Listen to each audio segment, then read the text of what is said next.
Raw tonight takes place from Chicago, Illinois, the home of the CM Punk chants. Our advertised things for tonight are Seth Rollins' rehab and a possible appearance by The Undertaker. Let's see how that goes. Did you hear the one about me being a punk? Did you hear the one about me being a drum? Did you hear the one about me losing my nerve? Or how I'm just another fucking sheep in the herd? Did you hear about the money, how it made me change? So funny to me, all the time that they waste. Did you hear the one about me giving a shit? Cause if I ever did, I don't remember it.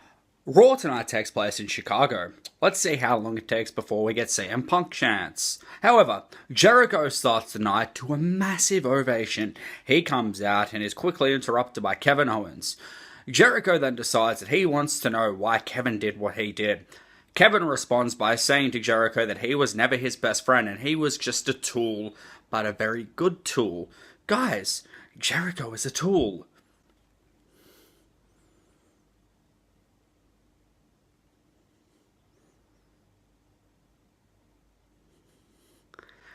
Kevin then says he's going to take his championship from him, just like Jericho, took Kevin's championship from Kevin. So there is a WrestleMania match, which has been predicted for a while for the US title between Jericho and Owens. Jericho then asks Kevin down to the ring, and Kevin actually agrees, but that's because he's got backup in the form of Samoa Joe, or Joey Samoa. Zayn then comes out with a steel chair, and they clear house. The faces look strong.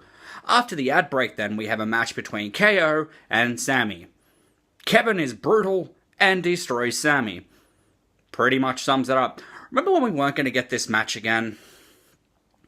Oh, how times have changed. Neville, the king of the cruiserweights, defends his cruiserweight title against Rich Swann. And he throws it into the ring with total disregard for that purple strap. And then he retains. Then there's a post-match interview with Austin Aries, and he pushes Aries too far. The greatest man that ever lives sends Neville packing. So I guess that means we have another match for Mania announced. It was kind of predictable. I've been predicting that for a while now. Anyway, out next we have Goldberg.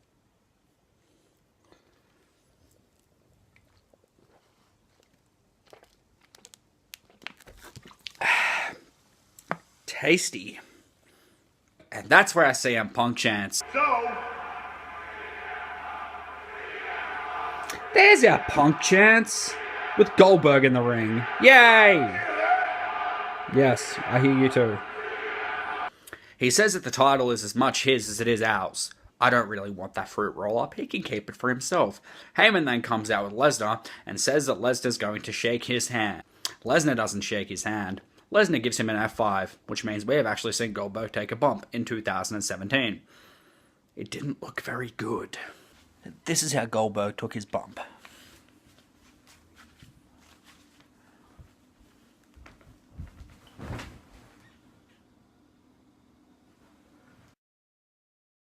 My name is Otaku Wrestling Fan, and I am the goddamn man. You think this little punk Enzo Amore has got anything on me? Go on, I'm gonna make him drink my pee. But in all seriousness here, friggin' tag team title match ends in disqualification when Enzo Amore knocks coffee out of Cesaro's hand. You can't make this stuff up. Brilliant storytelling at WWE. Great job. Akira Tozawa wins and calls out Brian Kendrick. I don't even remember who he was fighting. That goes to show how good the match was. Brian says that he's going to learn the fifth lesson, and that is a dog that chases his own tail and bites down on it usually ends up in pain. That was a lesson? Okay, let's just move on, I guess. We then have a tag team match between New Day with an ice cream cart and the Shining Stars. I will give you 3 seconds to decide who you think wins. If you said New Day, you would be correct. I'm sick of New Day. I'm sick of New Day. They're pissing me off. Sasha beats Bayley in a number one contenders match where if she won it would be a triple threat at WrestleMania with stripper Flair, the lovable idiot Bayley, and Sasha Banks. Apparently the fat bitch is now an afterthought that she has lost her first match.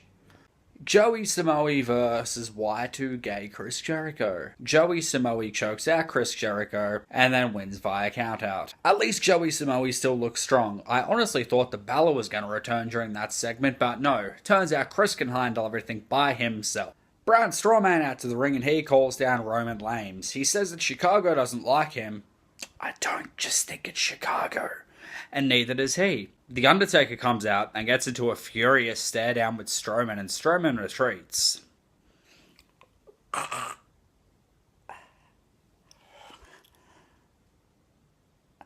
After the stare down, Undertaker's music starts playing and he is about to leave the ring. But then comes down and he says that this isn't his yard anymore. So with all due respect, Taker, pretty much GTFO, I honestly don't remember what he said, but Roman's a smug son of a bitch, so Smugomania will be running mild this year. Taker then chokeslams Roman. That's the end of Raw. Undertaker's gonna retire. And like, he's old and stuff, I get it.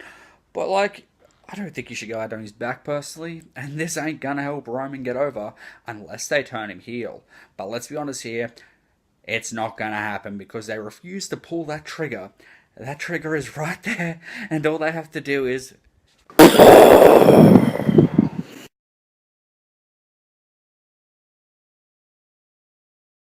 Hey guys, Otaku Wrestling fan / Available Jaddy here. Just very quickly with a very small update. I won't actually be here next week for Monday Night Raw. I am leaving the country for 12 days. So there won't be a Raw recap next week. However, the following week, which I think is the 20th? Possibly. I think it's the 20th. I will be back in all my glory to review Monday Night Raw. And if I have time, I'll even chuck in the previous weeks on that week. So, there won't be a recap next week. If that, I apologise. Anyway, thanks for watching.